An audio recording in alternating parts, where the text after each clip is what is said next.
Muna. Tatanggalin ko pong beans. Ito. Opya. Oh. Po. Ano yung ginagawa mo? Tinan mo. Ito po guys. Pupot po natin yung beans dito. Ito po. Hindi ko po mag-get. Ang hirap po. Hindi yan makarating. Opo guys. Ito po.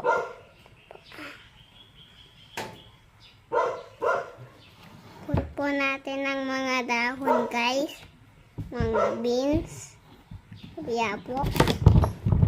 Po natin ng mga beans. Din po ito.